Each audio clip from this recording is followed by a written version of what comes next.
The ivory satin of my dress felt like a costume I had no right to wear as I smoothed it across my lap, sitting in the very last row of folding chairs at Cordelia's wedding.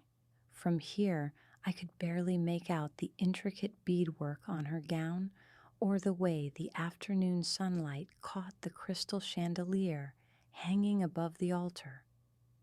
The Ravens Hollow Country Club had been decorated with white roses and baby's breath, transforming the ballroom into something that belonged in a magazine rather than my reality. Everyone I'd known since childhood sat in the rows ahead of me, their backs turned as if I were invisible. Aunt Thessaly's elaborate feathered hat bobbed as she whispered something to Uncle Barnaby. Cousins I hadn't spoken to in years filled the middle sections, their children squirming in miniature formal wear. Even our elderly neighbor, Mrs. Pennyweather, who barely knew Cordelia, had been seated closer to the front than I was. My name is Seraphina Aldridge, and I'm 28 years old. The bride walking down that aisle in a cloud of imported French lace is my younger sister, though you'd never know it from the seating arrangement.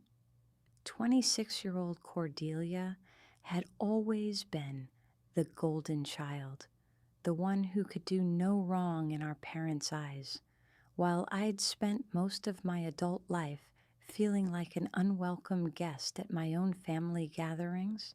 The pianist began the wedding march, and every head turned toward the back of the room. Cordelia appeared at the entrance, radiant and perfect, her arm linked with our father's. Jameson Aldridge looked distinguished in his charcoal gray tuxedo, his silver hair perfectly styled, his smile wide with pride as he prepared to walk his favorite daughter down the aisle. Our mother Evangeline dabbed at her eyes with a lace handkerchief from her seat in the front row, her emerald green dress complementing the color scheme Cordelia had spent months perfecting. I tried to catch my father's eye as they passed my row, but his gaze never wavered from the altar ahead. Cordelia's eyes swept over the assembled guests, acknowledging friends and relatives with subtle nods and smiles, but when her gaze reached the back of the room, it slid past me as if I weren't there at all. The ceremony proceeded with all the pomp and circumstance that Cordelia had dreamed of since we were children. Her fiancé, Thaddeus Pemberton, stood waiting at the altar with the kind of nervous excitement that spoke of genuine love. He was handsome in an understated way, with kind eyes and a smile that had won over our parents from the moment Cordelia brought him home 2 years ago. The Pemberton family owned a chain of luxury hotels across New England, making them exactly the kind of match our parents had always hoped for. As the minister began the traditional vows, I found myself thinking about the conversation I'd had with my mother just 3 weeks ago, when the final seating chart was being arranged. I'd called to ask about bringing a +1 to the wedding, perhaps my colleague from the art restoration firm where I worked, and Evangeline had sighed dramatically into the phone. "Seraphina, darling, you know how tight space is at the club." Cordelia's list grew quite beyond what we'd anticipated, and every seat is accounted for. "Perhaps it's better if you come alone anyway. You know how you can be at family gatherings." How I could be. The phrase had stung more than I'd expected. Apparently, being quiet and observant was somehow disruptive to the family dynamic. Apparently, my tendency to ask uncomfortable questions or point out inconsistencies made me unsuitable for polite company. Over the years, I'd learned that my role in the Aldridge family was to smile, nod, and preferably remain silent. The irony wasn't lost on me that I worked in art restoration, spending my days carefully uncovering the truth hidden beneath layers of paint and varnish, revealing the authentic beauty that time and neglect had obscured.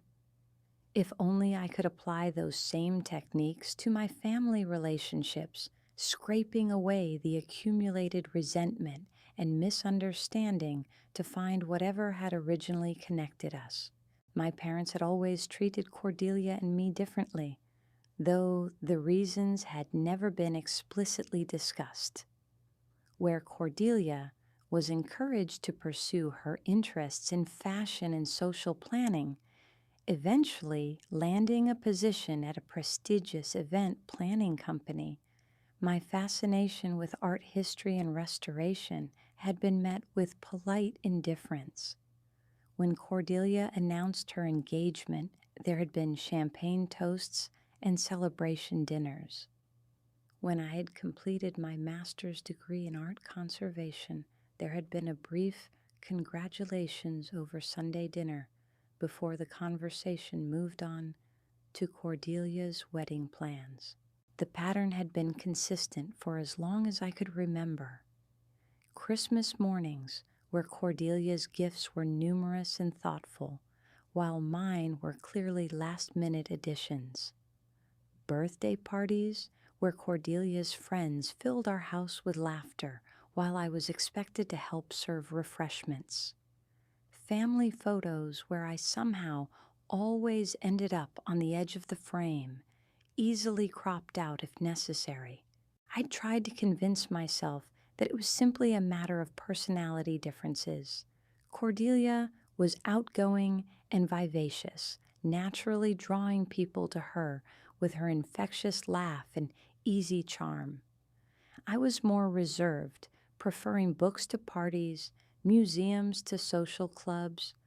Perhaps our parents simply found her easier to understand, her needs more straightforward to meet.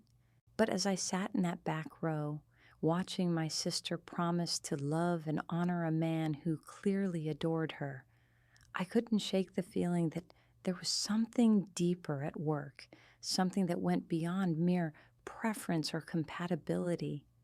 The way my father's eyes had avoided mine during recent family dinners, the way my mother changed the subject whenever I mentioned anything about my childhood memories, the way Cordelia herself seemed uncomfortable whenever we were alone together, as if she knew something I didn't. The minister's voice carried across the room as he spoke about the bonds that tie families together, about love that endures through all challenges.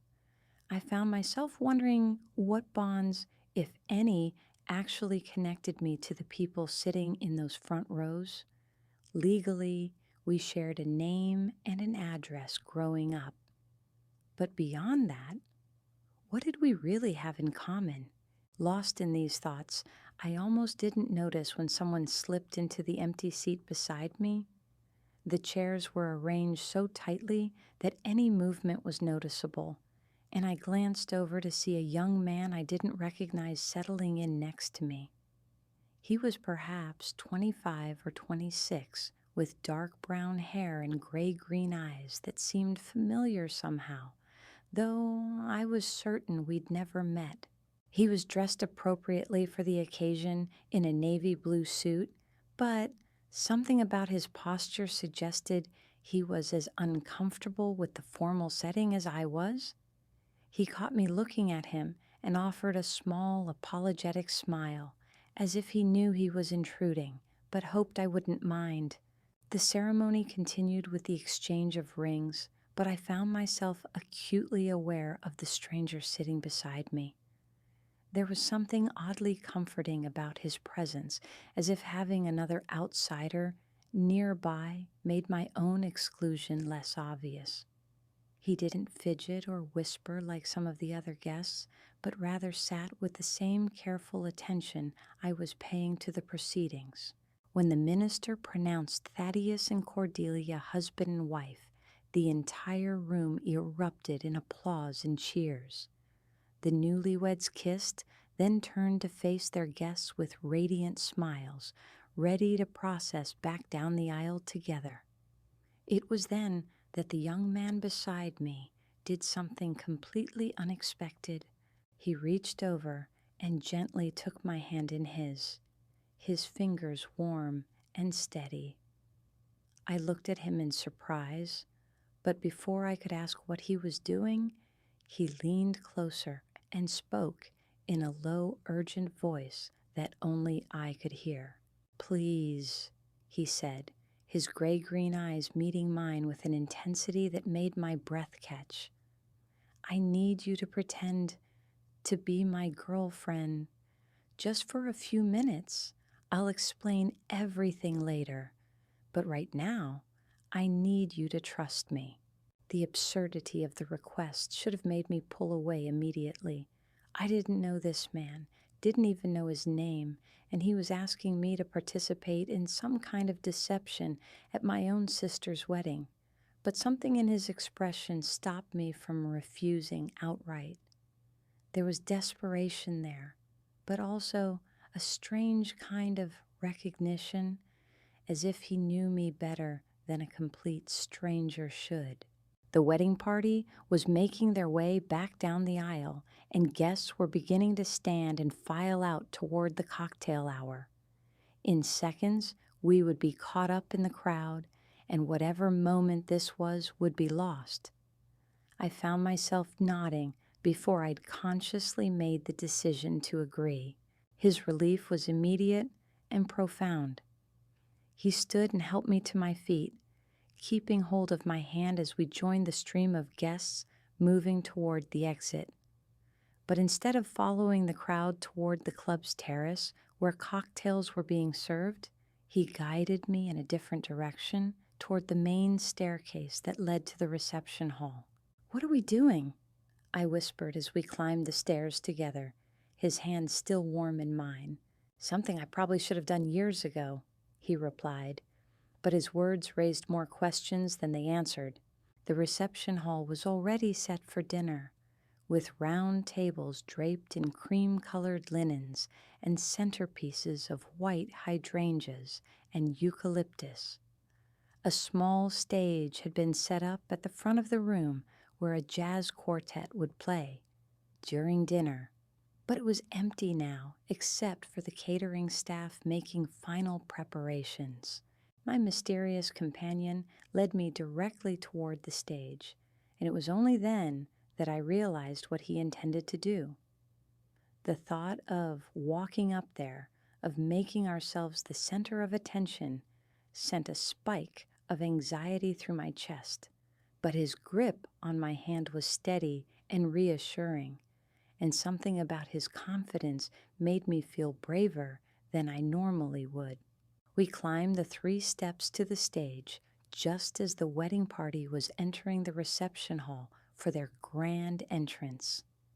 The photographer was snapping pictures, the guests were applauding, and the DJ was announcing Mr. and Mrs. Thaddeus Pemberton for the first time. It should have been Cordelia's moment of triumph, the culmination of months of planning and preparation. But as the spotlight swept across the room and landed on us, standing together on the stage, I saw my sister's face go completely white. Her bouquet trembled in her hands, and she actually took a step backward, bumping into Thaddeus, who looked at her with concern. The room fell silent except for the soft jazz music still playing in the background. Every eye was on us, and I felt simultaneously mortified and exhilarated. The young man beside me squeezed my hand gently, then reached into his jacket pocket and pulled out a small envelope. "Ladies and gentlemen," he said, his voice carrying clearly across the room, "I apologize for interrupting, but there's something that needs to be said before this celebration continues." My father stepped forward from the crowd, his face flushed with anger. "Excuse me, young man, but this is a private family celebration. I'm going to have to ask you to leave immediately." The stranger looked directly at my father, and something passed between them that I couldn't interpret. "Actually, Mr. Aldridge, I think you'll find that I have every right to be here. My name is Dashiell Thornfield, and I believe you know exactly who I am. The name meant nothing to me, but the effect it had on my parents was immediate and dramatic. My mother's face went as pale as Cordelia's, and my father actually stumbled backward, as if he'd been physically struck. Around the room, confused murmurs began to ripple through the crowd of guests who clearly had no idea what was happening. "That's impossible," my father whispered, his voice barely audible even in the absolute silence that had fallen over the room. "You can't be. We were told—" "You were told what you wanted to hear," Dashiell replied, his voice steady, but carrying an undercurrent of pain that made my heart ache for him. "But the truth has a way of surfacing eventually, doesn't it?" He held up the envelope he'd taken from his pocket, and I could see that it was old and yellowed, as if it had been stored carefully for many years.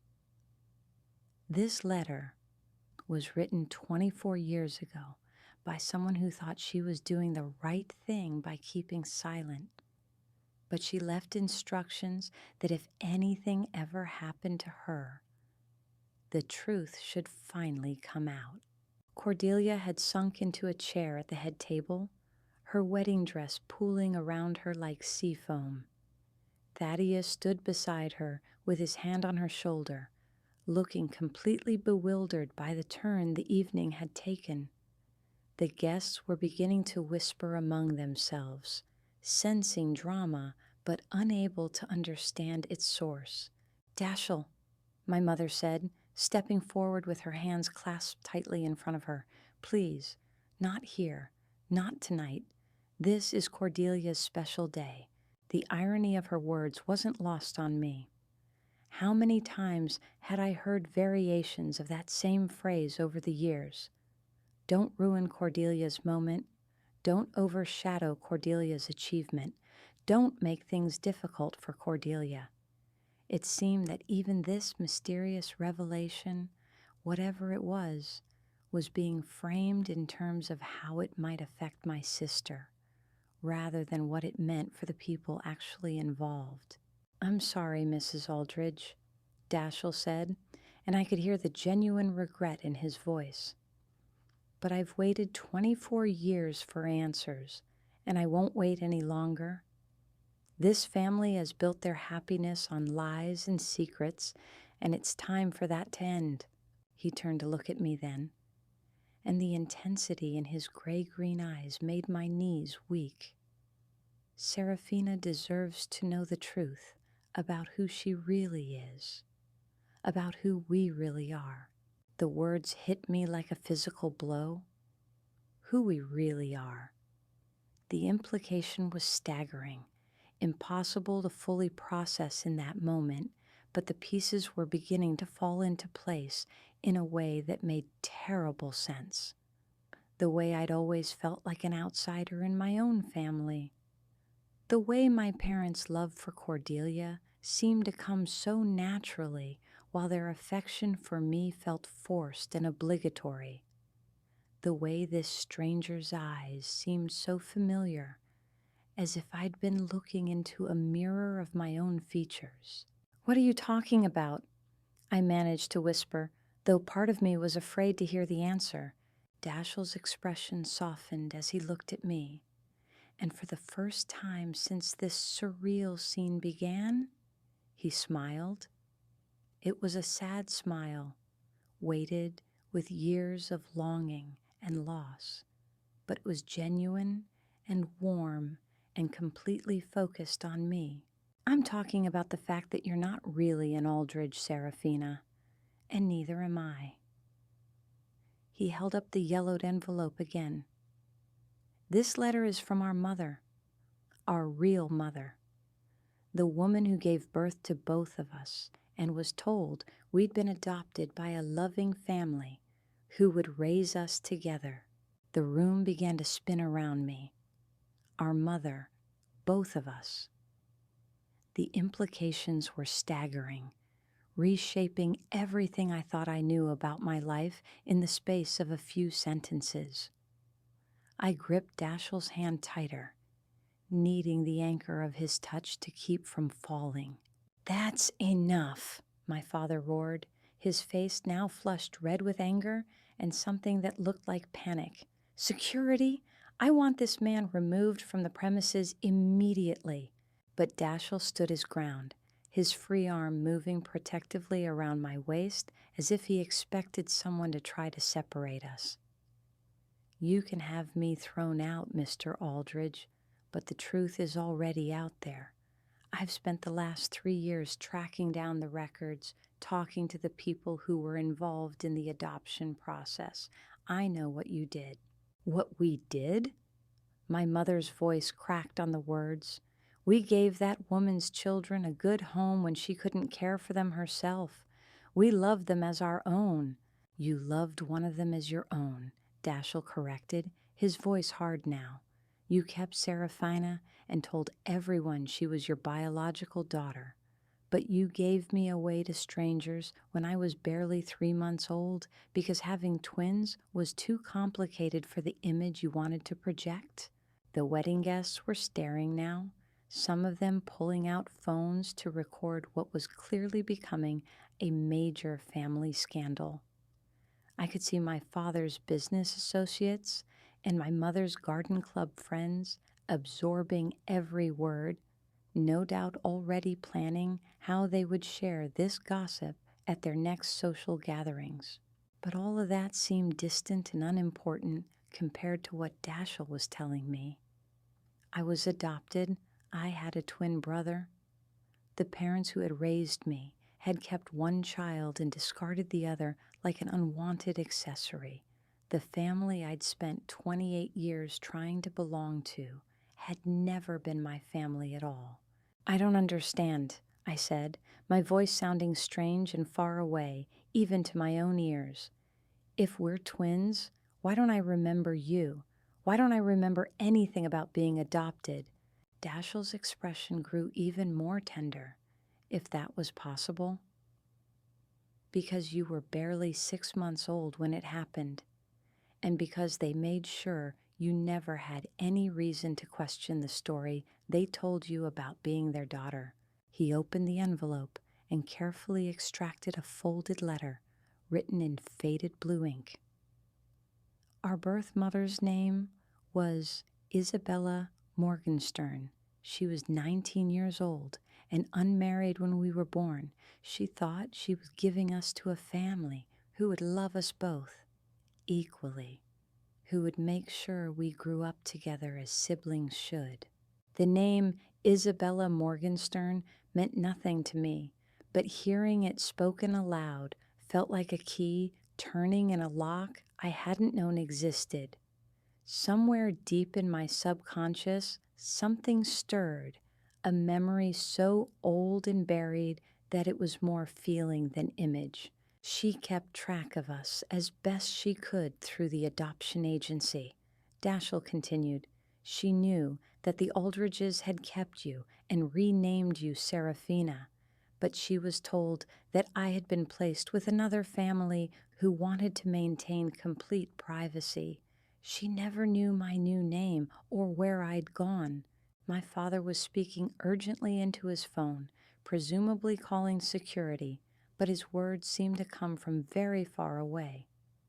My mother had sunk into a chair, her face buried in her hands.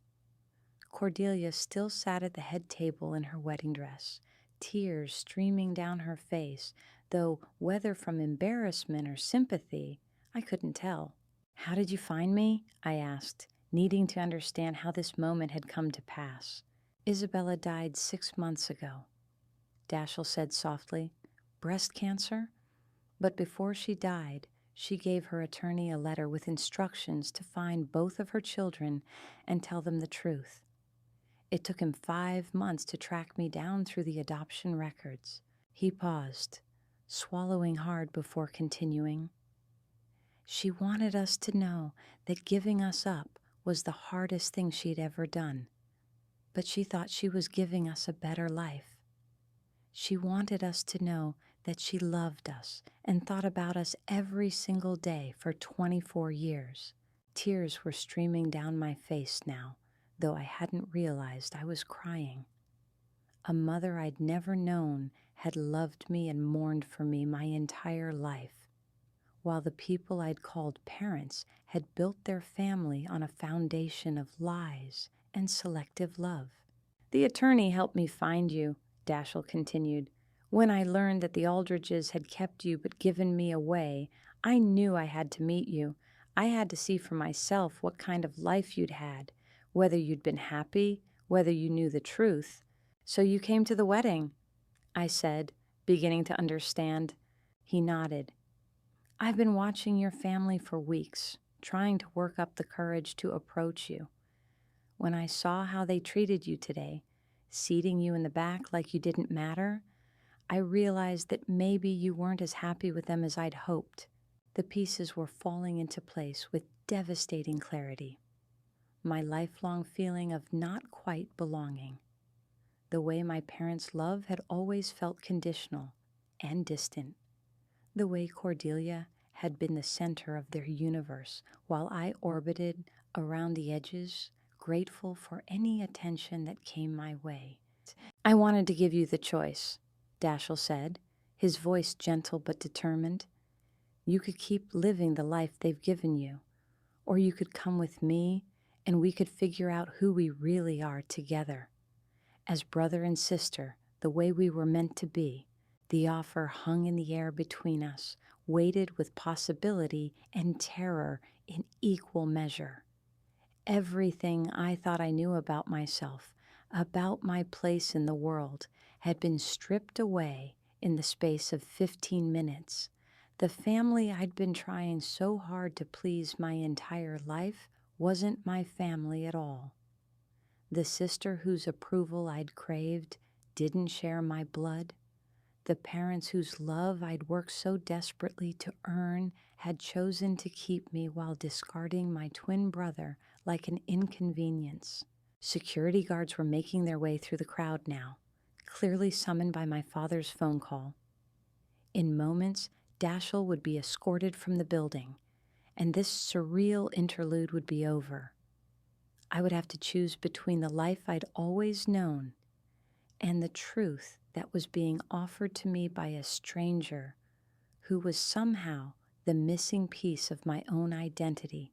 Serafina, Dashiell said urgently, his gray-green eyes locked on mine. I know this is overwhelming. I know you need time to process everything, but I need you to know that finding you is the best thing that's ever happened to me. Whatever you decide, I'm grateful for these few minutes of finally knowing my sister. The security guards were almost to the stage now, their hands already reaching for Dashiell's arms. My father was shouting something about trespassing and disturbing the peace. My mother was crying openly, her carefully applied makeup running down her cheeks. Cordelia had risen from her chair and was staring at us with an expression I couldn't interpret. But all of that chaos seemed to fade into background noise as I looked into my brother's eyes and saw my own features reflected back at me. The same bone structure, the same stubborn chin, the same way of tilting his head when he was thinking. We were twins, separated for 24 years by the selfish decisions of people who had claimed to love us. The security guards reached the stage, and I felt Dashiell's hand begin to slip from mine as they moved to take him into custody. In that moment, faced with losing him again before I'd barely found him, something inside me crystallized into absolute certainty. "Wait," I said, my voice carrying clearly across the room despite the chaos. The guards paused, looking back at my father for confirmation of their orders. I turned to face the assembled wedding guests, the people who had known me my entire life but had never really seen me. "Before you throw him out," I said, my voice growing stronger with each word, "there's something I need to say." My father's face was purple with rage now. Serafina, don't you dare make this situation any worse than it already is. But for the first time in my life, I didn't care what Jameson Aldridge thought of my behavior. He wasn't my father. These weren't my people. This wasn't my family, and I owed them nothing. The only thing I want to say, I continued, looking directly at the man who had raised me while discarding my brother, is goodbye. I turned back to Dashiell, whose eyes were wide with surprise and hope. You asked me to pretend to be your girlfriend, I said, just loud enough for everyone to hear. But I think I'd rather just be your sister. His smile was radiant, transforming his entire face with joy and relief that made my chest tight with emotion.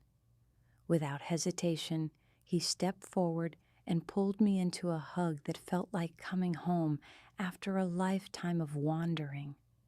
I could hear gasps and murmurs from the wedding guests, could feel the weight of dozens of stares, but none of it mattered. For the first time in my 28 years, I was exactly where I belonged. When we broke apart, Dashiell's eyes were bright with unshed tears. "Are you sure?"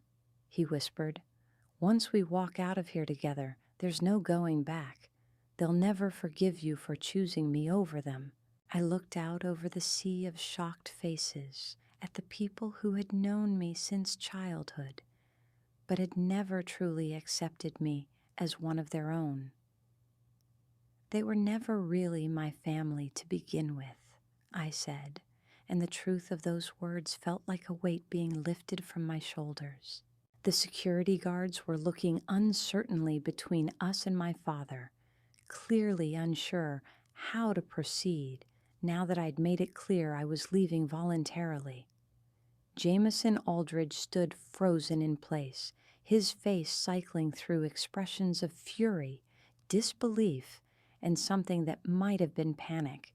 "Serafina," my mother called out, her voice breaking on my name. "Please don't do this. We can talk about everything privately, work through whatever misunderstandings there might be. Don't throw away your whole life over some stranger's wild claims." The words stung, but not in the way she'd intended. Instead of making me reconsider, they only reinforced how little these people actually knew me. To them, I was throwing away my life for a stranger, but Dashiell wasn't a stranger.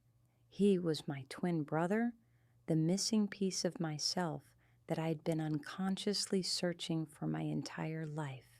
"His claims aren't wild," I said, turning to face Evangeline directly. "They're the truth, and you know it." She opened her mouth as if to deny it, but the words wouldn't come.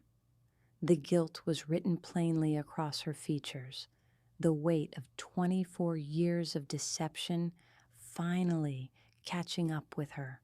"We gave you everything," my father said, his voice hoarse with emotion I couldn't quite identify. "A beautiful home, the finest education, every opportunity money could buy. How can you throw all of that away?" "You gave me a life that was never mine to begin with," I replied. "You kept me and discarded him like he was nothing. How is that giving me everything?" Cordelia finally spoke from her position at the head table, her voice small and confused. "I don't understand any of this. Serafina, you're my sister. You've always been my sister." The pain in her voice was genuine, and for a moment I felt a flicker of the old guilt, the familiar urge to minimize my own needs to protect her feelings. But then I looked at Dashiell standing beside me, at the brother who had spent 24 years searching for the family that had been stolen from him, and my resolve strengthened. "No, Cordelia," I said gently but firmly. "I've always been the girl your parents kept when they threw away my real family. There's a difference." She flinched as if I'd slapped her, tears streaming down her face. Thaddeus moved closer to his new wife, his arm protective around her shoulders, though his eyes were full of confusion and sympathy as he looked between us. "This is insane," my father declared, his voice rising again. "I won't stand here and let some con artist destroy my family with ridiculous fairy tales. Security? I want this man arrested for harassment and trespassing." But before the guards could move, Dashiell pulled out his phone and quickly scrolled through several screens. "I have copies of all the adoption paperwork," he said, holding the device up so everyone could see. "Birth certificates, placement records, correspondence between Isabella Morgenstern and the adoption agency. Everything is documented and legally verified." He swiped to another screen. "I also have Isabella's original letter explaining exactly what she was told about the placement. She was promised that her twins would be raised together by a loving couple who couldn't have children of their own. She was never told that they planned to keep one child and give the other away." The room was deadly silent except for the soft sounds of crying from various guests who were beginning to understand the magnitude of what they were witnessing. This wasn't just a wedding day disruption. It was the complete unraveling of a family's carefully constructed lies. "That woman was unstable," my mother said desperately. "She was barely 19, unmarried, with no means of supporting children. We saved both of you from a life of poverty and neglect." "You saved one of us," Dashiell corrected, his voice hard again. "You took Serafina and created a life for her. But you sent me to strangers and never looked back to see what kind of life I ended up with." There was pain in his words that spoke of years of suffering I couldn't even begin to imagine. While I'd been growing up in the Aldridge family's affluent world, attending private schools and summer camps, he'd been somewhere else entirely, living a life I knew nothing about. "What happened to you?" I asked softly, needing to understand but afraid of the answer. His expression softened when he looked at me, but I could see the shadows in his eyes. "Foster care, mostly. 3 different families by the time I was 5. The last placement was—" He paused, searching for the right words. "Let's just say not all foster families have the best intentions." My heart broke for the little boy he'd been, shuffled from home to home while I'd been sleeping safely in my canopied bed just a few hours away. The injustice of it was staggering, the casual cruelty of separating twins and giving one every advantage while abandoning the other to chance. "I aged out of the system at 18, he continued, "worked my way through community college, then state university. I'm a social worker now, actually. I help kids who've been through what I went through." The irony wasn't lost on me that he'd chosen a career dedicated to helping vulnerable children while I'd spent my adult life working to restore beautiful objects for wealthy collectors. Even our professional choices reflected the different paths our separated lives had taken. "This is all very touching," my father said sarcastically, "but it doesn't change the fact that this man has disrupted my daughter's wedding and is now attempting to kidnap another family member based on some sob story about his unfortunate childhood." "Kidnap?" I turned to stare at him in disbelief. "I'm 28 years old, and I'm making my own choice. Nobody is kidnapping anybody. You're making an emotional decision based on lies and manipulation," he insisted. "This person has clearly researched our family and created an elaborate con to take advantage of you." Dashiell's jaw tightened, but he kept his voice level. "Mr. Aldridge, I have DNA test results if you'd like to verify my claims. I had them done as soon as I found Serafina's address. We're twins, and we're both Isabella Morgenstern's children. Those are scientific facts, not lies or manipulation." The mention of DNA testing seemed to drain the last of the fight out of my father. He aged visibly before my eyes, his shoulders sagging as if under the weight of decades of deception finally catching up with him. "Jameson," my mother whispered, moving to his side, "what do we do now?" For the first time in my life, I saw my father look uncertain, even vulnerable. The man who had always seemed so confident and in control was suddenly revealed as someone who had built his entire life on shifting sand. "I need to leave," I said, the reality of the situation finally sinking in. "I need time to process all of this, and I can't do that here." Dashiell nodded immediately. "Of course. We can go wherever you want. Take as much time as you need. I just want the chance to get to know my sister." The word sister sent a warm shock through my system every time he said it. After a lifetime of feeling like an outsider, I finally had someone who was truly, biologically, unquestionably my family. As we turned to leave the stage together, Cordelia's voice stopped us. "Serafina, wait." She had risen from her chair, her wedding dress rustling as she approached us. Her face was streaked with tears, but her expression was determined. "I need to know," she said, her voice barely above a whisper. "If you're not really my sister, then what am I to you? What have I been to you all these years?" The question hung in the air between us, loaded with 26 years of complicated history. I thought about our childhood together, the times she'd been genuinely kind to me, and the times she'd been thoughtlessly cruel. The way she'd always been the center of attention, while I'd been grateful for whatever affection was left over. "You were the daughter they chose to love," I said finally, "and I was the one they settled for. That's not your fault, Cordelia. You didn't know the truth any more than I did." Her face crumpled at my words, and I felt a stab of sympathy for her despite everything. She was losing a sister today, too, in her own way. "Will I ever see you again?" she asked through her tears. I looked at this young woman who had shared my childhood, but never my blood, who had been given everything I'd been denied, but hadn't asked for that disparity any more than I had. "I don't know," I answered honestly.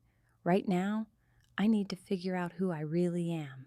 But maybe someday, when we're both ready, we can figure out what kind of relationship we want to have as the people we actually are."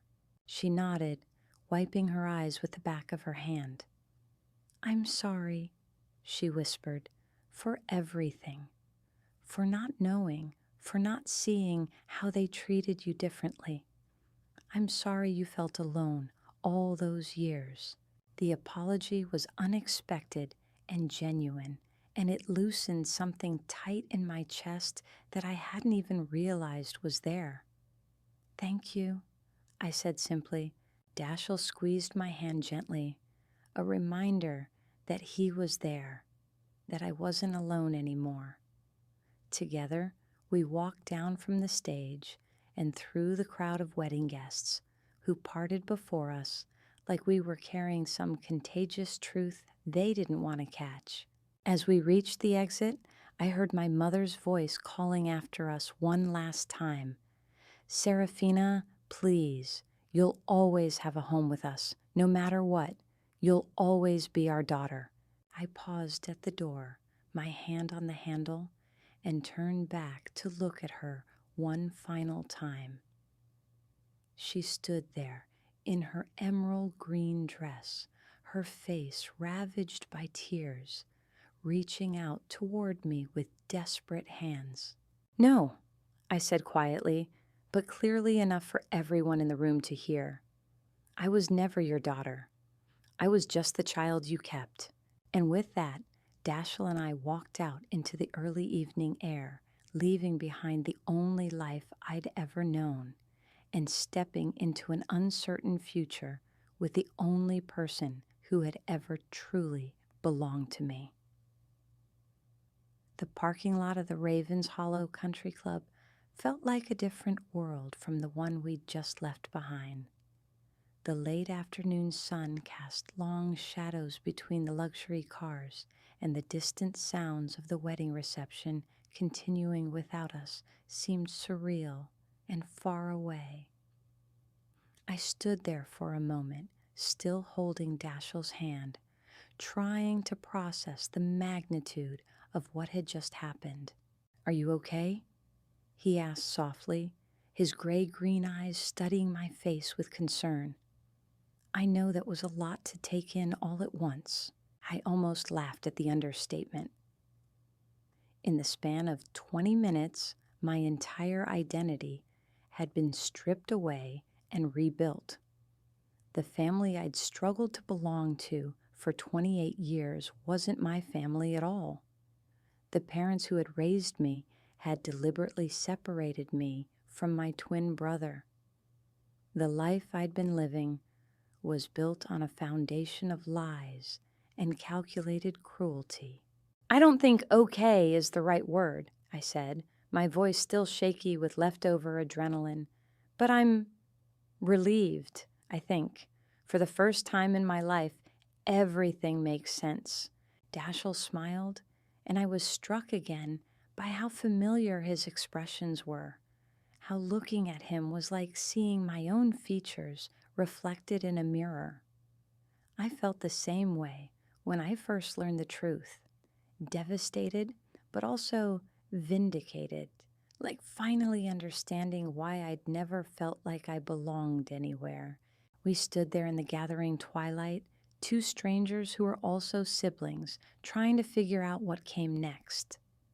I realized I had no idea where he lived, how he'd gotten to the wedding, or what his life was actually like beyond the basic facts he'd shared during our dramatic confrontation. "Where do we go from here?" I asked, the practical questions beginning to surface through my emotional fog. I mean, literally, do you have a car? A hotel room? I live about 20 minutes from here, but it's not much more than a studio apartment. "I drove up from Boston this morning," he said, gesturing toward a modest blue sedan parked a few rows away. "I have a hotel room for tonight, but I was hoping—" He paused, suddenly looking uncertain. "I was hoping maybe we could talk, really talk. There's so much I want to know about you, about what your life has been like." The vulnerability in his voice made my chest tight with emotion.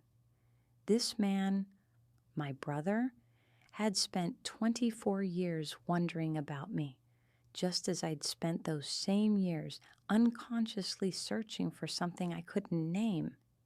The idea that we could finally fill in those missing pieces for each other was both thrilling and terrifying. "There's a diner about 10 minutes from here," I said. "Nothing fancy, but it's quiet, and they have good coffee. We could start there." As we walked toward his car, I caught a glimpse of movement near the country club's entrance. My mother was standing just outside the main doors, still in her emerald green dress, scanning the parking lot as if looking for us. Even from this distance, I could see the desperation in her posture, the way her hands clutched at her purse as if it could anchor her to something solid. Part of me felt a pang of sympathy for her. Whatever she and Jameson had done 24 years ago, they'd been living with the consequences ever since. They'd built their family on a lie, and then had to maintain that deception every single day, watching their kept daughter struggle to fit into a role that was never meant to be hers. But the larger part of me felt nothing but anger. They'd had countless opportunities over the years to tell me the truth, to explain why I'd always felt different, to reunite me with the brother they'd stolen from me. Instead, they'd chosen to protect their own comfort at the expense of our fundamental right to know who we were. "She's watching us," Dashiell observed, following my gaze. "Let her watch," I said, surprising myself with the hardness in my voice. I'm done protecting their feelings at the expense of my own truth. We drove to the diner in comfortable silence, both of us lost in our own thoughts. I found myself studying Dashiell's profile as he navigated the familiar streets, cataloging the similarities between us that should have been obvious if anyone had ever bothered to look. The same stubborn jaw, the same way of pressing our lips together when concentrating, even the same habit of drumming our fingers against our leg when nervous. How had the Aldridges explained away these resemblances over the years? Had they told people I looked like a distant relative? Had they simply hoped no one would notice? Or had they been so focused on Cordelia that they'd never really paid attention to my features at all? The Moonrise Diner was exactly what I'd promised. Nothing fancy, but clean and quiet, with red vinyl booths and the kind of coffee that could wake the dead. We chose a corner booth away from the few other customers, and the waitress brought us menus and coffee without being asked, clearly recognizing the signs of people who needed caffeine and privacy in equal measure. "I don't even know where to start," I admitted once we were settled across from each other. "I have 1,000 questions, but they're all jumbled together in my head." "Start anywhere," Dashiell said gently. "We have all the time in the world now." I wrapped my hands around my coffee cup, using the warmth to ground myself. "Tell me about Isabella, our birth mother. What was she like?" His expression grew soft and sad. "I only got to meet her once, about a year before she died, but from what her attorney told me, and from the letters she left, she was remarkable. She became a nurse after we were born, specializing in pediatric care. Never married, but she devoted her life to helping children. The irony wasn't lost on me. Our birth mother had spent her life caring for other people's children while mourning the loss of her own. Did she try to find us?" "Not actively," Dashiell said carefully. "The adoption was supposed to be closed, and she honored that agreement, but she never stopped hoping that someday we might come looking for her. She kept detailed records of everything she could find out about us through the agency." He reached into his jacket and pulled out a small photo album I hadn't noticed before. "She saved newspaper clippings, school records, anything she could get her hands on. She knew about your graduation from college, your job at the art restoration firm. She was so proud of you." Tears sprang to my eyes as I opened the album and saw my own life documented through a stranger's loving gaze. My high school graduation photo, a newspaper article about a painting I'd restored for the local museum, even a picture of me at a charity auction that had been published in the society pages. "She was watching me," I whispered, overwhelmed by the realization that someone had been caring about my achievements all these years, even if I'd never known it. "She was watching both of us," Dashiell confirmed. "She had less information about me because I moved around so much, but she never gave up trying to keep track. When she learned that the Aldridges had separated us, she was devastated. That's when she wrote the letter, giving her attorney permission to find us after her death." I flipped through more pages, seeing glimpses of Dashiell's life too. A photo of him receiving some kind of academic award. A newspaper clipping about his work with foster children. Isabella had managed to find pieces of both our lives and had treasured them like sacred objects. "What happened to you after the adoption?" I asked, finally voicing the question I'd been dreading. "You mentioned foster care." Dashiell's expression darkened, and he was quiet for a long moment before answering. "The family the Aldridges arranged for me seemed nice enough at first, the Hendersons, but they were older, in their 50s, and I think they expected a quiet, easy child, When I turned out to be a normal, energetic toddler, they decided they'd made a mistake. My heart clenched at the thought of him as a small child, rejected by the people who were supposed to love and protect him. How old were you when they gave you back? 2.5. I don't remember much about it, but the social worker's note said I kept asking for my sister. He looked up at me with those familiar gray-green eyes. I kept asking for you, Serafina. Even that young, I knew something was missing. The tears I'd been holding back finally spilled over. To think that we'd both spent our early years feeling incomplete, searching for something we couldn't name, while the people who separated us congratulated themselves on their charitable adoption of a needy child. After the Hendersons, there were 2 more families before I ended up in the system permanently, Daschle continued. The Kowalskis kept me for about a year, but they divorced, and neither wanted custody of a foster child.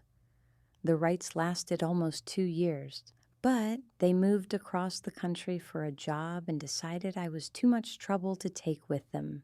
Each rejection must have cut deeper than the last, reinforcing whatever feelings of unworthiness the original abandonment had created.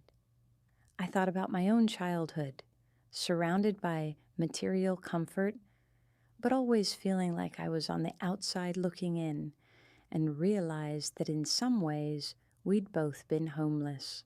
The group home was actually better than some of the families, he said with a bitter smile.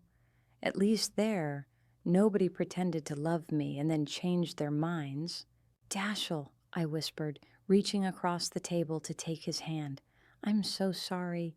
If I'd known you were a baby too, he said firmly. None of this was your fault. The only people responsible are the ones who decided that keeping twins was too inconvenient for their perfect family image. We sat in silence for a while, both of us processing the weight of what we'd shared.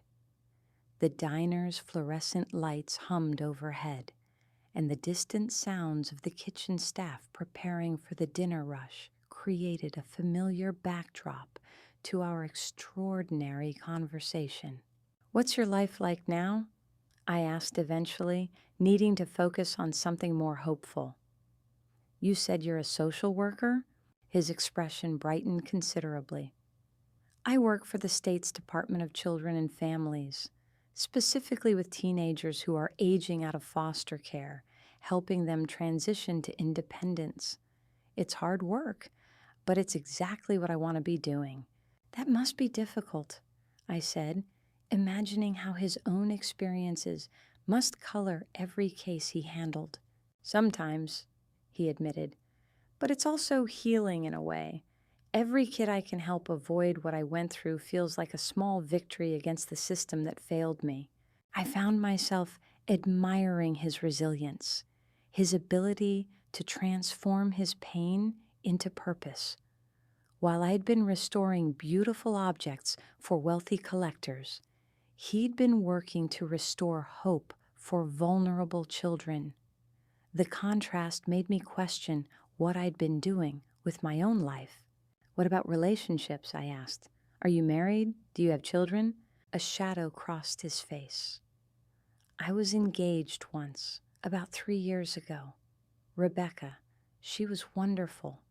But when I started searching for my birth family, she couldn't understand why it mattered so much. She said I should focus on building a future instead of dwelling on the past. I'm sorry, I said, recognizing the pain in his voice. I'm not, he said with surprising conviction. If she couldn't understand why finding you was important to me, then she wasn't the right person. Family isn't just about the future. It's about understanding where you came from, what shaped you, who you really are. His words resonated deeply with me. I thought about my own failed relationships over the years, how I'd always held something back, never quite able to trust completely. How could I have formed healthy attachments when I didn't even know my own identity? I've never been married. I confessed. Never even came close. I always told myself it was because I was focused on my career. But I think the truth is that I never felt whole enough to share my life with someone else. And now? He asked gently. Now I feel like I'm meeting myself for the first time, I said. Like all these years, I've been living someone else's life, trying to fit into someone else's family, someone else's expectations. I don't even know who I really am when I'm not trying to be what the Aldridges wanted me to be. Dashiell leaned forward, his expression intense. Then let's figure it out together. We have 24 years to catch up on, and the rest of our lives to be the family we were supposed to be from the beginning. The simple sincerity of his words broke something open in my chest. For the first time in my adult life, I wasn't alone. I had someone who shared my history, my genetics, my fundamental identity, someone who understood what it meant to feel displaced and searching. I'd like that, I said, my voice thick with emotion. More than anything. We spent the next 3 hours talking, sharing stories, and filling in the gaps of our separate lives.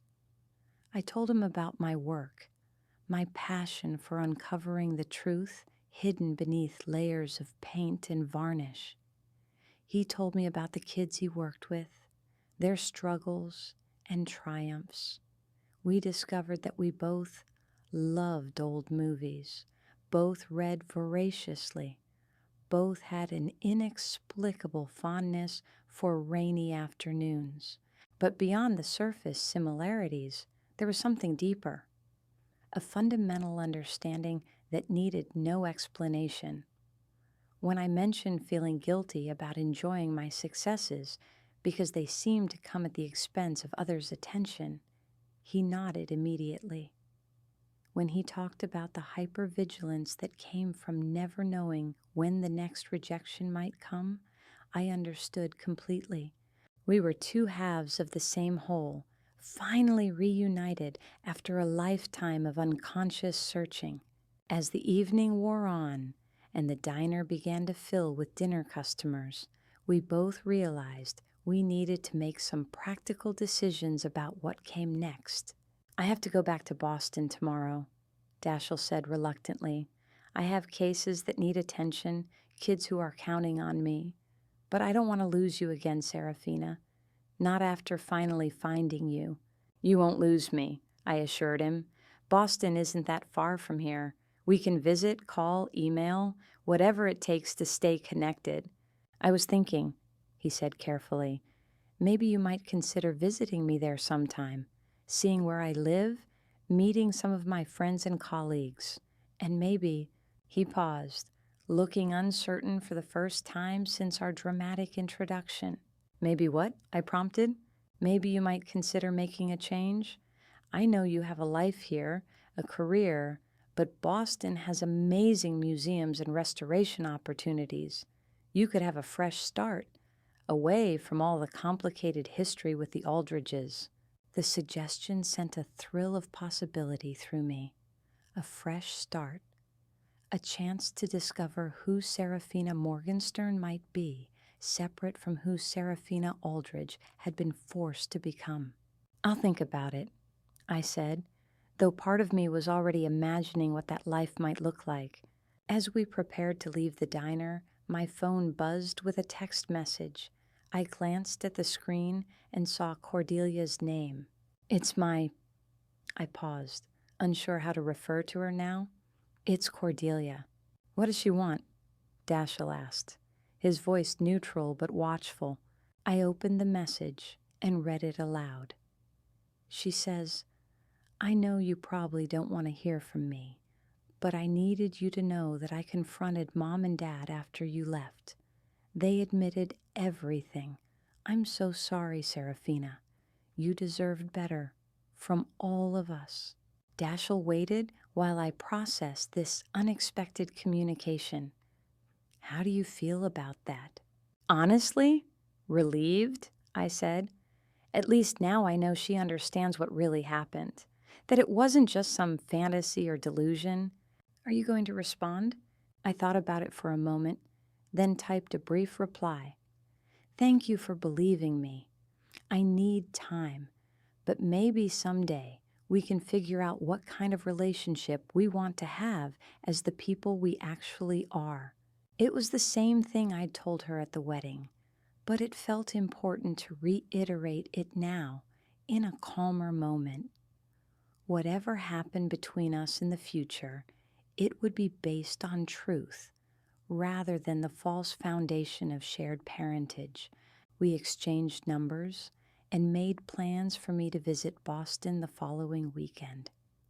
Dashiell insisted on following me back to my apartment to make sure I got home safely, and as we stood outside my building saying goodbye, I felt the strangest combination of loss and anticipation. Are you sure you're going to be okay tonight? He asked, clearly reluctant to leave me alone with all the revelations of the day. I think so, I said. I have a lot to process, but for the first time in my life, I feel like I'm processing the truth instead of trying to make sense of lies. He pulled me into another hug, and I marveled again at how natural it felt, how right. We fit together like puzzle pieces that had been separated for too long. Thank you, I whispered into his shoulder, for finding me, for having the courage to tell me the truth, for giving me my real family back. Thank you for choosing me, he whispered back, for walking away from everything you've known to give us a chance. After he left, I climbed the stairs to my small apartment and sat in my living room, surrounded by the artifacts of a life I now understood had never quite been mine. The family photos where I always looked slightly out of place, the academic awards that had been celebrated politely but without real enthusiasm, the careful decorations that reflected my attempts to create a sense of home in a space that had always felt temporary. I thought about Isabella Morgenstern, the young woman who had given birth to twins and trusted strangers to keep us together. I thought about her spending 24 years wondering about us, loving us from a distance, collecting scraps of information about our lives like precious treasures. I thought about Dashiell growing up in foster care while I lived in luxury, both of us carrying the same sense of incompleteness, the same unconscious knowledge that something vital was missing. And I thought about the Aldridges, who had taken in 2 babies and decided that one was enough, who had built their perfect family on the foundation of a broken promise and a betrayed trust. The anger I felt toward them was clean and pure, uncomplicated by guilt or obligation. They had stolen my brother from me and had spent 28 years lying about it. They had denied me the right to know my own identity, my own history, my own blood. Nothing they had given me, not the education, not the comfortable home, not the financial security, could compensate for what they had taken away. I picked up my phone and scrolled through my contacts until I found my mother's number. Then I deleted it. I did the same with my father's number, then Cordelia's. Whatever relationship I might have with Cordelia in the future would be built from scratch, based on who we actually were, rather than the roles we'd been assigned. The next morning, I called in sick to work and spent the day researching art restoration opportunities in Boston. By afternoon, I'd identified 3 museums and 2 private firms that might be interested in my qualifications. By evening, I'd drafted cover letters and updated my resume. For the first time in my adult life, I was making decisions based entirely on what I wanted rather than what was expected of me. The freedom was intoxicating.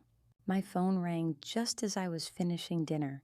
I didn't recognize the number, but something prompted me to answer. Serafina?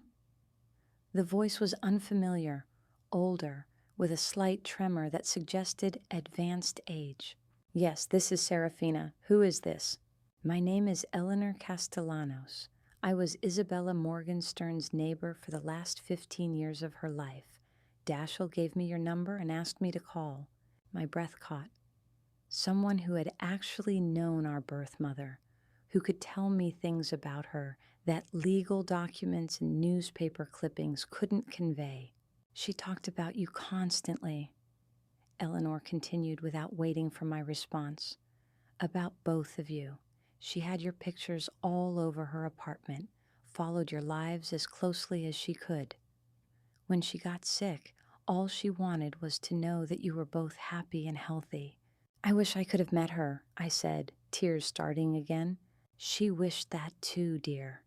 But she also wanted you to know that she understood why you'd never come looking for her. She knew the Aldridges had told you she was dead, or that the adoption was completely closed. She never blamed you for not searching. This was new information, and it hit me like a physical blow. They told me she was dead? That's what Dashiell said. When you were old enough to ask questions about your adoption, they told you your birth mother had died in an accident shortly after you were born. Is that right? I sank onto my couch, overwhelmed by this fresh betrayal. Yes. They said she was a young woman who died in a car crash, and that they had adopted me to give me the life she would have wanted for me. Oh, sweetheart. Eleanor's voice was thick with sympathy. Isabella lived until 6 months ago. She died peacefully in hospice care, surrounded by the nurses she'd worked with for decades. But she spent 24 years believing you thought she was dead. The cruelty of it was breathtaking. Not only had the Aldridges separated me from my brother, but they'd also denied me any chance of knowing the woman who had given me life. They'd stolen my mother as well as my twin, leaving me to grow up believing I was an orphan rather than the beloved daughter of a woman who thought about me every day. Did she leave anything for us? I managed to ask through my tears. She left letters, Eleanor said gently, one for each of you. Dashiell has his and I have yours. She made me promise to give it to you personally if you were ever found. We arranged to meet the next day at a coffee shop near my apartment. Eleanor turned out to be a tiny woman in her 70s with silver hair and kind eyes that reminded me of Isabella's expression in the photographs Dashiell had shown me. She carried a small wrapped package and a manila envelope thick with documents. Before I give you Isabella's letter, she said, settling into the chair across from me, I want you to know what kind of person she was. She was the most generous woman I've ever known. She worked double shifts when her colleagues needed time off.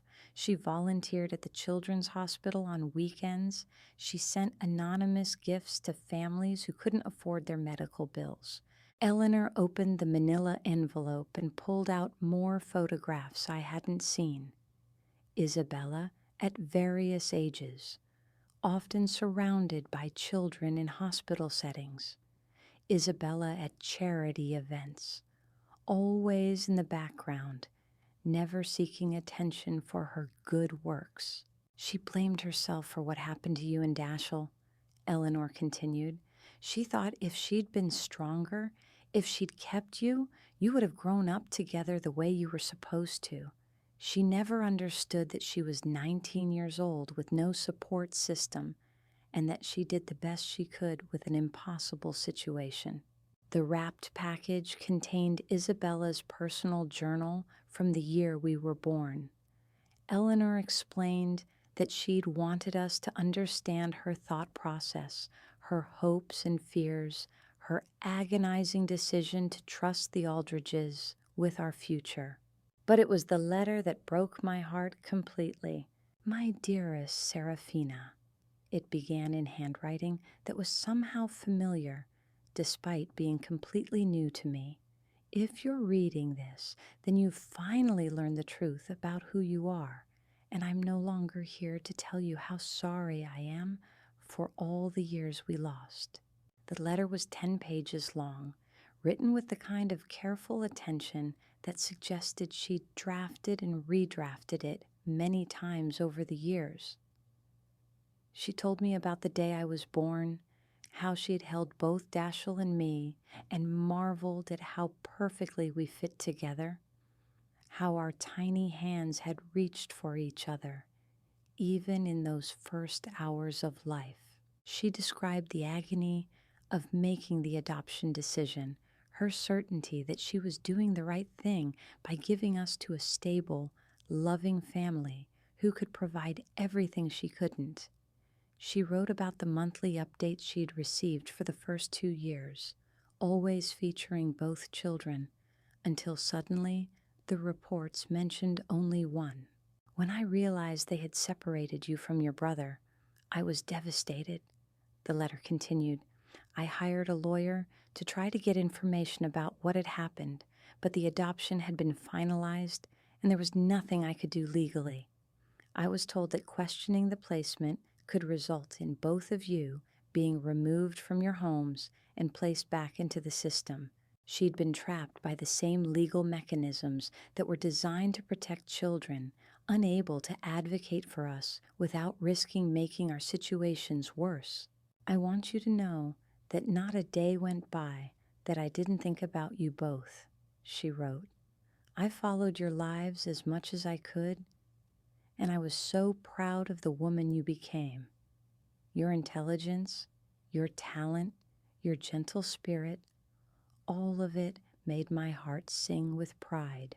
The letter went on to describe her career in pediatric nursing, her conscious choice to surround herself with children since she couldn't have her own. She wrote about her regrets, her hopes for our futures, and her dream that someday we might find each other and understand how much we'd been loved all along. If you've found Dashiell, please know that you were meant to be together, the letter concluded. You came into this world as a pair, and that bond is stronger than any separation could break. Take care of each other, my darling children. Be the family you were always meant to be. By the time I finished reading, both Eleanor and I were crying openly. She reached across the table and took my hand, her grip surprisingly strong for such a tiny woman. She loved you so much, Eleanor whispered. She never stopped hoping that someday you'd know that. I spent the rest of the week making arrangements. I gave my landlord notice on my apartment.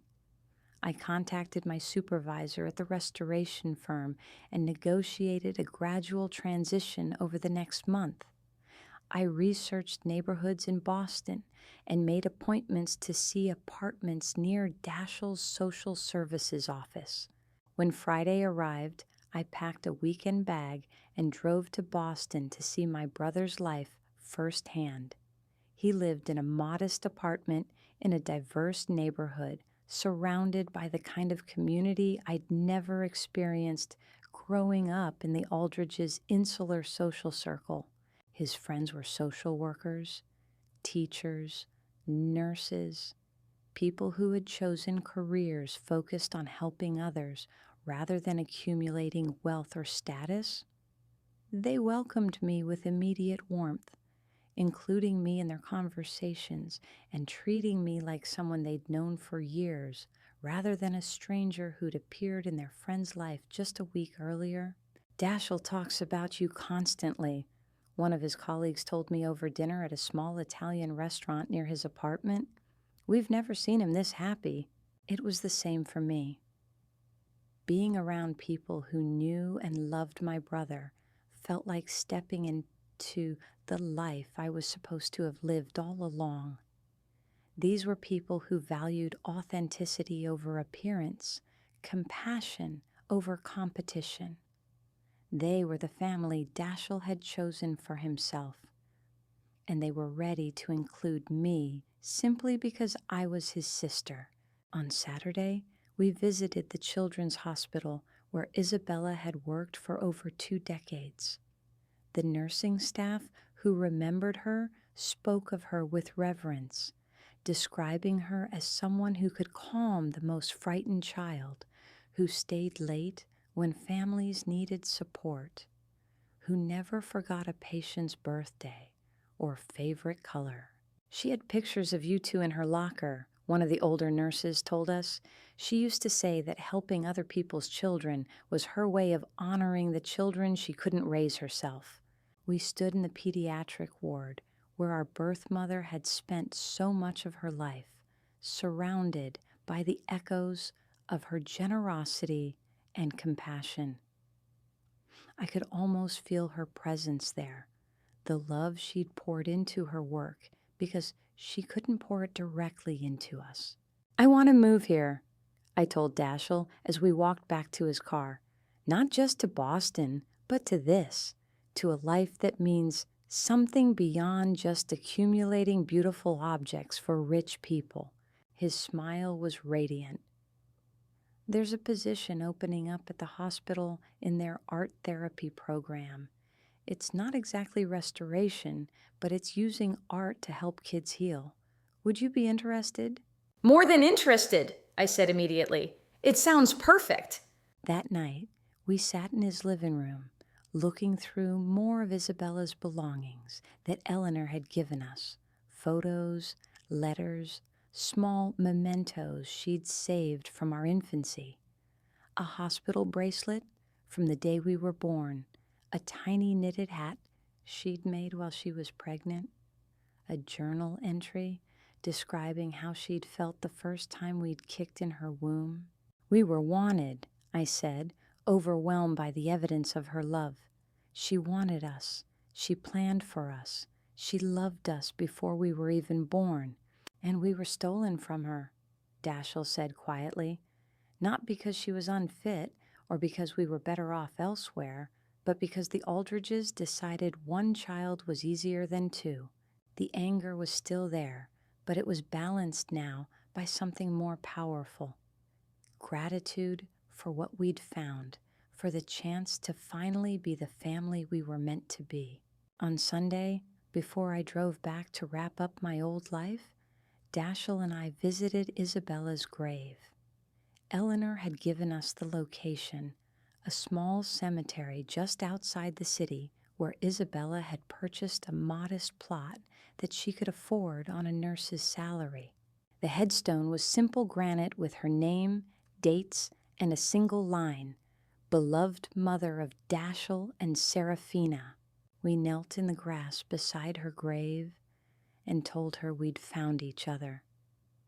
We thanked her for the sacrifice she'd made, for the love she'd carried for us, for the strength she'd shown in making sure we'd eventually learn the truth. We promised we'd take care of each other, that we'd honor her memory by building the family she'd always wanted us to have. As we drove away from the cemetery, I felt something settle into place inside my chest. For the first time in 28 years, I knew exactly who I was and where I belonged. The move to Boston took 6 weeks to complete. By then, I'd secured the position at the Children's Hospital and found an apartment just 3 blocks from Dashiell's building. The Aldridges made no attempt to contact me during this time, though Cordelia sent occasional texts that I acknowledged briefly but didn't encourage. My last day in my hometown, I drove past the Ravens Hollow Country Club, where it all began. The building looked exactly the same, elegant and imposing, but it no longer held any power over me. I was no longer the woman who had sat in the back row of that wedding, grateful for whatever scraps of inclusion were thrown my way. I was Seraphina Morgenstern now, Isabella's daughter, Dashiell's twin sister, someone with a clear understanding of who I was and what I valued. I had work that mattered, family that was real, and a future built on truth rather than convenient lies. That evening, Dashiell helped me unpack the last box in my new apartment. We hung Isabella's photos on my walls and placed her journal on my bookshelf next to a picture of the two of us together. As we worked, he told me about his latest cases, the kids he was helping navigate their own complicated family situations. "Do you think she knows?" I asked as we sat on my couch, looking around at the life I'd built from scratch in just 6 weeks. "Isabella, I mean? Do you think she knows we found each other?" Dashiell considered the question seriously. "I think she knew we would eventually.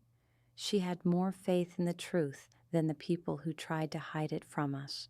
As if summoned by our conversation, my phone buzzed with a text from an unknown number. I opened it to find a message from Cordelia. "I wanted you to know that Mom and Dad are getting divorced.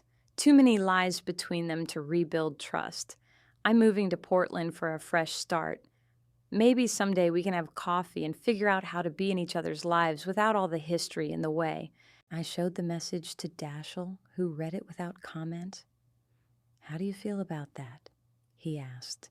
"Sad for her," I said honestly, "but not responsible for her anymore. She's an adult who needs to figure out her own relationship with the truth." I typed a brief response, wishing her well, and left it at that. Whatever relationship we might have in the future would have to wait until she'd done her own work of disentangling from the family mythology that had shaped both our lives. That night, I dreamed about Isabella for the first time. In the dream, she was young and vibrant, holding 2 babies who looked exactly like Dashiell and me. She was smiling, and when she spoke, her voice was warm and familiar. "You found each other," she said in the dream. "You found your way home." I woke up with tears on my face, but a lightness in my chest that I'd never felt before. Somewhere in that space between sleeping and waking, I understood that home wasn't a place, or a building, or even a set of relationships. It was the feeling of being known completely and loved unconditionally by people who saw your true self. 6 months later, Dashiell and I were having Sunday dinner in my apartment when my doorbell rang unexpectedly. We looked at each other with mild curiosity, since neither of us was expecting anyone. I opened the door to find a young woman about Cordelia's age, with dark hair and familiar gray-green eyes. She was holding a manila envelope and shifting nervously from foot to foot. "Are you Serafina Morgenstern?" she asked in a voice that carried a slight accent I couldn't place. "Yes," I said cautiously. "Who are you?" Her smile was tremulous but hopeful. "My name is Melody Thornfield. I think Isabella Morgenstern might have been my aunt." Behind me, I heard Dashiell's sharp intake of breath. The woman, our cousin apparently, continued speaking in a rush, as if she'd rehearsed the words but was afraid she'd lose her nerve. "My father was Isabella's brother Marcus. He died 5 years ago. But before he died, he told me I had cousins somewhere, twins who had been adopted. He'd been looking for you for years but never found any trace. When I saw Isabella's obituary and learned about the search for her children, I hired an investigator to track you down." She held out the envelope with shaking hands. "I have letters from my father, photographs of Isabella when she was younger, stories about your family history that I think you'd want to know." I looked back at Dashiell, who had risen from the dinner table and was staring at our unexpected visitor with wonder. In the space of 6 months, our family had grown from just the 2 of us to include this stranger who carried our shared history in a manila envelope. "Would you like to come in?" I asked, stepping aside to let our cousin enter our lives. As Melody crossed the threshold into my apartment, I thought about the chain of events that had led us all to this moment. A wedding where I'd been relegated to the back row, a stranger who'd asked me to pretend to be his girlfriend, a revelation that had shattered everything I thought I knew about myself. Sometimes the worst thing that happens to you really does lead you exactly where you need to be. We were no longer lost children searching for something we couldn't name. We were Isabella Morgenstern's family, finally complete, finally home.